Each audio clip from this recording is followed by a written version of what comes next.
Bison memang keren. Bison memang keren. Bison memang keren. Bison memang keren. Bison memang keren. Bison memang keren.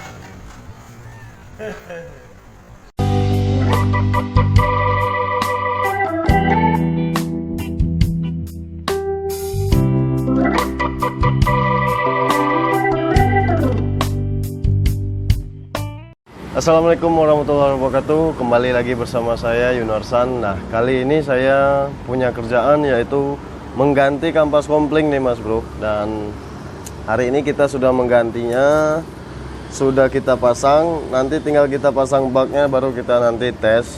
Dan yang perlu saya jelasin di sini, saya akan mereview sedikit demi sedikit tentang motor Bison, kelebihan dan keunggulan motor Yamaha Bison. Nah, jadi di satu sisi motor Yamaha Bison ini mengunggulkan, kalau menurut saya mengunggulkan bodi nih Mas Bro. Jadi bodinya kelihatan besar dan maco, keren dan gagah. Nah, jadi untuk di kaki-kaki juga dari Yamaha juga sudah membesarkan rodanya atau peleknya, jadi sehingga bisa enak diajak touring dan enak diajak. Jadi kita mulai dari depan dulu ya. Lebih bagus kita mulai dari depan dulu. Ini shock.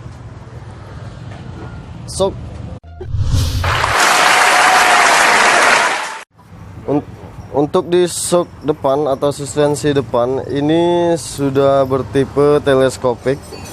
Teleskopik ini yaitu ininya udah besar dan di dalamnya pakai pipa juga, kembali pakai pipa, terus ada per juga pendek.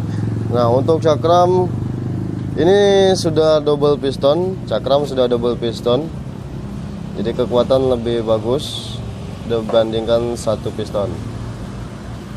Oke, next untuk ke lampu depan sudah garang, kelihatan dari depan seperti banteng, jadi makanya motor Bison rata-rata lambangnya banteng semua. Dan untuk speedo sudah digital, sudah canggih. Dan untuk spek dari depan lumayan garang sih, seperti motor sport yang cc besar, jadi nggak ketinggalan, gagahnya nggak ketinggalan nih Mas Bro. Nah, jadi di sini jadi sudah kelihatan besar, padat itu ya bawaannya. Nah, jadi lebih gagah lagi, dan apalagi kalau orang gemuk yang naiknya lebih maco dan lebih padat ya, itu menurut saya. Jadi untuk jok sudah simple dan higienis, lebih ramping. Untuk bodi belakang juga lebih ramping, sudah mulai apa namanya itu, lebih kurus lah yang kalau di belakang ya.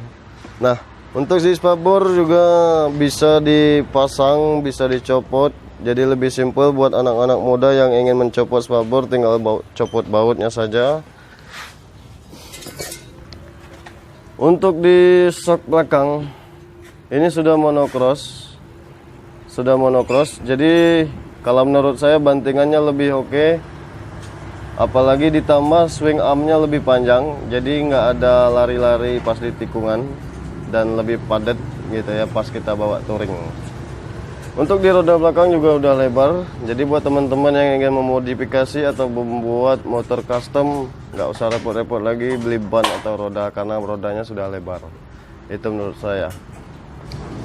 Nah, untuk rem belakang masih memakai tromol. Kalau menurut saya lebih bagus tromol, karena untuk antisipasi adanya kelengketan atau pengejiman di rem itu. Jadi lebih simpel perawatannya kalau tromol ketimbang kita merawat yang pakai cakram. Itu menurut saya sih. Buat teman-teman kan bisa jadi beda pendapat gitu. Untuk di spek mesin, cc berkapasitas 153 cc. Apalagi kalau teman-teman merubah mulai dari karburator atau setelan-setelan klep, sehingga bisa menambah performa yang baik atau mendapat torsi yang bagus. Sebenarnya balik-balik tergantung teman-teman ingin setelannya gimana, atau lagi setelan touring, setelan jauh, atau setelan bawah gitu ya. Nah, Yamaha Bison ini kalau menurut saya bertipe sport yang diproduksi oleh Yamaha Motor Company. Sepeda motor ini pertama kali diluncurkan di Indonesia pada tahun 2010 bulan September di Padang Sapana, Gunung Bromo, Jawa Timur. Itu menurut saya. Berkapasitas 153 cc, 4 langkah, 2 palep, yang untuk sistem transmisi 5 percepat. Oke teman-teman, mungkin itu saja untuk review singkatnya. Terima kasih banyak sudah menonton. Jangan lupa like, komen, dan subscribe agar nggak ketinggalan video-video terbaru dari saya. Jauhi narkoba, jauhi kejahatan-kejahatan yang tidak diinginkan. Wassalamualaikum warahmatullahi wabarakatuh. Sampai jumpa pada video kami berikutnya. Selamat beraktivitas, selamat pagi, salam sejahtera dari saya. Wassalamualaikum warahmatullahi wabarakatuh.